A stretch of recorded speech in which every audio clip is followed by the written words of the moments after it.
driving down the street and you see a piece of plastic on the side of the road. Most of us don't notice it, and those who do don't think much of it. For many veterans, the same piece of plastic site triggers a survival response. It looks like an IED or a homemade bomb. This is the same world, but it's a completely different experience from veterans to basic civilians. Veterans face many battles while they're fighting, but a lot of their wounds are more detrimental to our mental health, and it's often a lot more deadly. Returning to civilian life after trauma is its own problem in itself, and is a very profound challenge for veterans. PTSD stems from exposure to a severely traumatic event that continues to intrude on daily life. Symptoms include flashbacks, withdrawal, and persistent distress. Left unaddressed, it can lead to depression and often suicide.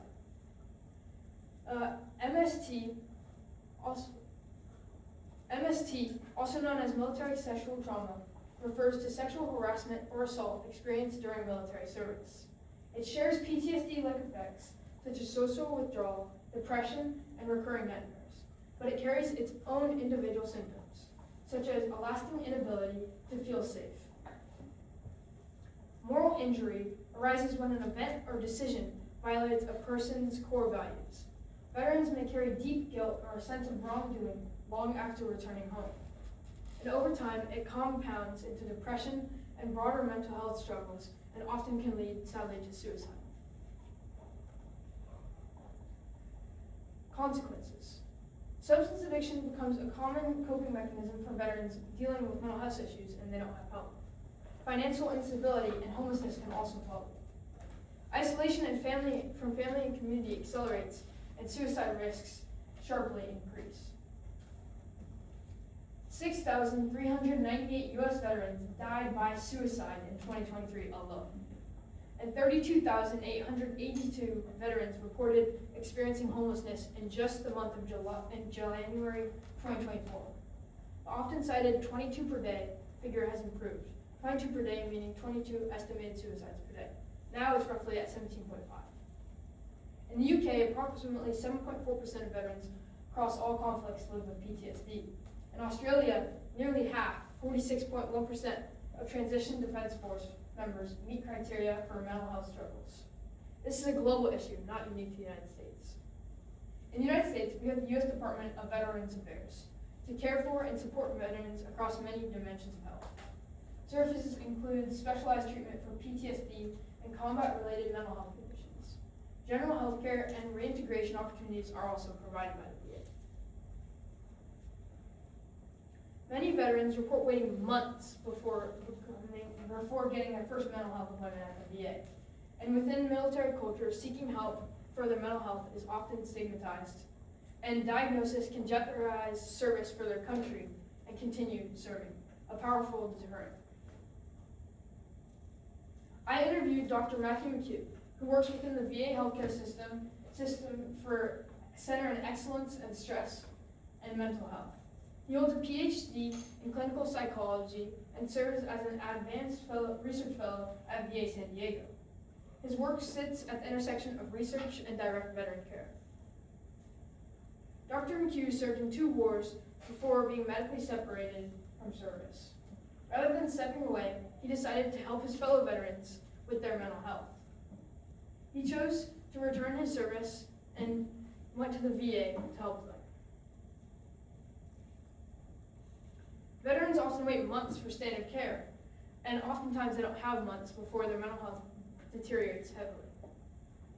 Dr. Matthew McHugh runs special studies, and veterans often go into these special studies so they don't have to wait a long time for basic care. And participating in these studies is very helpful.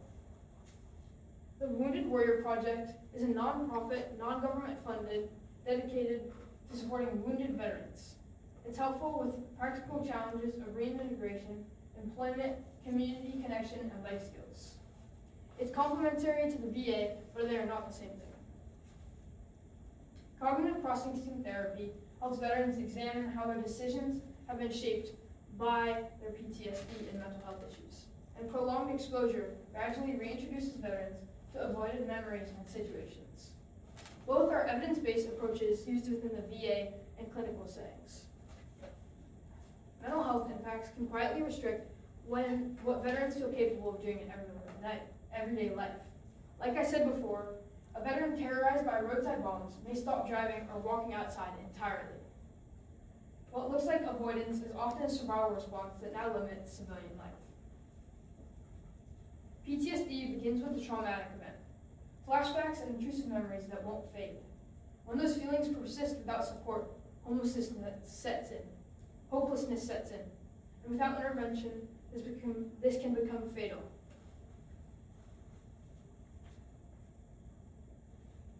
The most important move a veteran can make is acknowledging the struggle and asking for help. Treatment and recovery generally work. Veterans do get better.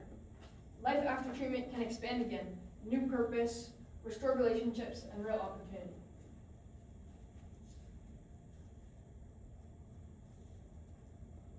Casually using cynical clinical terms like PTSD or bipolar in everyday life strips them of their real meaning. And when these words become throwaway phrases, the people who actually experience them feel invisible. This can be veterans or non-veterans suffering from these terms. Veteran mental health struggles are rooted in combat and hard transition back to civilian life. We don't need to fix it all, but we can be more aware and more compassionate.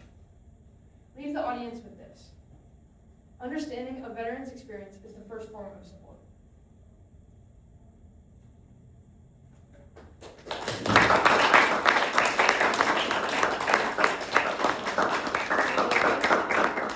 Thanks, Trevor. Why did you choose this topic? I chose this topic because I feel like it's something people have like a basic understanding of, but it's not something that's very many people are super aware of. And if you had more slides, what would you have included? I think I would go more into the treatment of it, because I went to the specific terms and that sort of thing, but I didn't really go fully into that. So I would want to do more about the treatment of it. Yeah. Oh, for example, what? For cognitive processing therapy, dive deeper into that. Yeah. And if you were in a position of power, what would you implement? I'd probably try and give more funding to the VA, because they have a lot of funding and they do a lot of good work, but the wait for a lot of veterans is very long, and oftentimes they can't get the care they need and they have to wait months for it. All right, Trevor, thank you.